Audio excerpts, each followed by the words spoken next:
Assalamualaikum warahmatullahi wabarakatuh.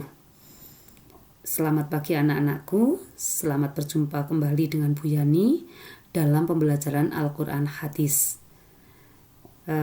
Pada kesempatan pagi hari ini kita akan membahas materi, masih tetap kita bahas materi tentang surat Ad-Duha, melanjutkan materi yang kemarin. Kalau kemarin kita sudah membahas tentang pelafalan surat Ad-Duha beserta artinya melalui mufrodatnya, maka pada kesempatan kali ini Bu Yani akan menjelaskan tentang kandungan dari surat Ad-Duha. Baik, langsung saja kita mulai. Untuk yang pertama ini adalah kandungan dari ayat 1. Pada ayat 1 ini Allah bersumpah demi waktu duha. Kenapa Allah ini bersumpah demi waktu duha? Karena waktu duha adalah waktu yang sangat diistimewakan oleh Allah, di mana pada waktu duha ini Allah memberikan kesempatan pada kita untuk melaksanakan ibadah, yaitu sholat duha. Nah, dengan kita ini merutinkan sholat duha, maka rezeki kita ini akan ditambah, dilipat gandakan oleh Allah menjadi rezeki yang barokah. Nah, selain itu, di waktu duha adalah merupakan waktu yang terbaik untuk kita berusaha mencari rizkinya Allah.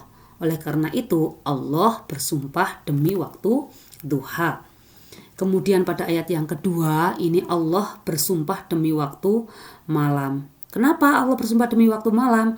Karena di waktu malam ini juga merupakan waktu yang istimewa, di mana pada malam hari makhluk Allah ini diberi kesempatan untuk beristirahat.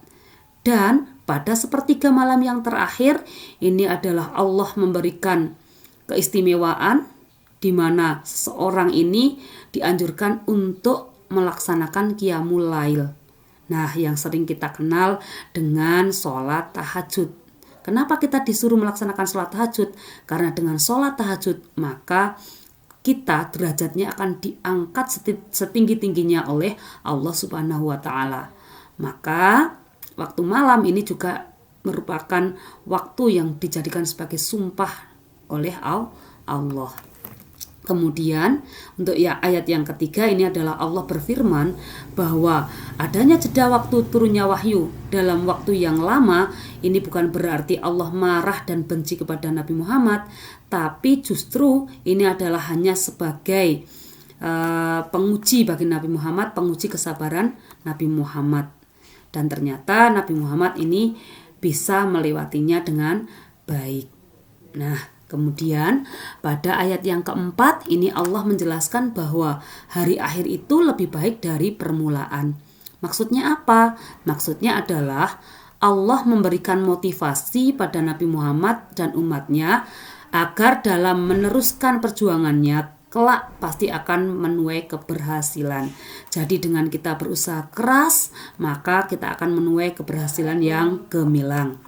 Pada ayat yang kelima, Allah berjanji akan memberikan anugerah dan karunia kepada Rasulullah berupa ketinggian martabat, ilmu pengetahuan, dan kebahagiaan dunia akhirat bagi Rasulullah.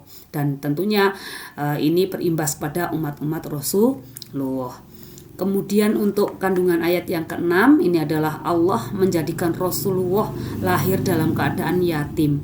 Nah, bukan berarti ketika Rasulullah ini lahir dalam keadaan yatim, beliau itu nelangsa alias tersia-sia, tapi justru Allah ini menciptakan Rasulullah dalam keadaan yatim. Ini justru banyak orang yang melindungi Rasulullah dan juga merawatnya dengan penuh kasih sayang hingga Rasulullah dewasa. Di antaranya adalah diasuh oleh kakeknya dan juga pamannya.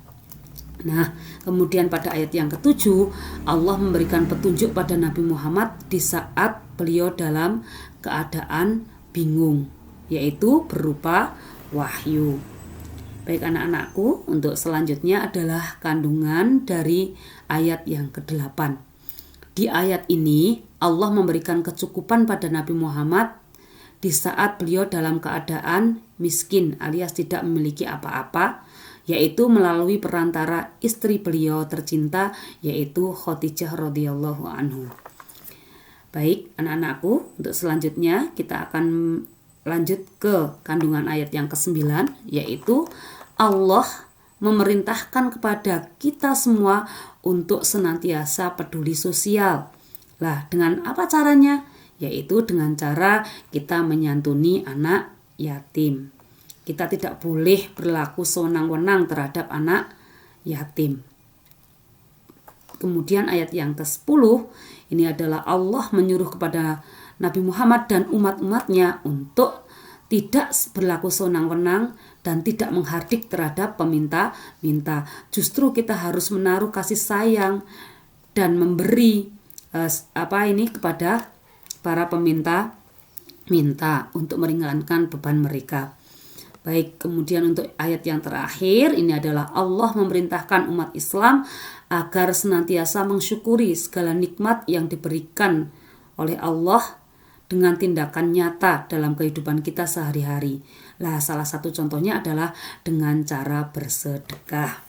Baik anak-anakku, itu tadi adalah kandungan dari surat Ad-Duha dari ayat 1 sampai ayat 11. Bagaimana? Apakah kalian sudah paham semuanya?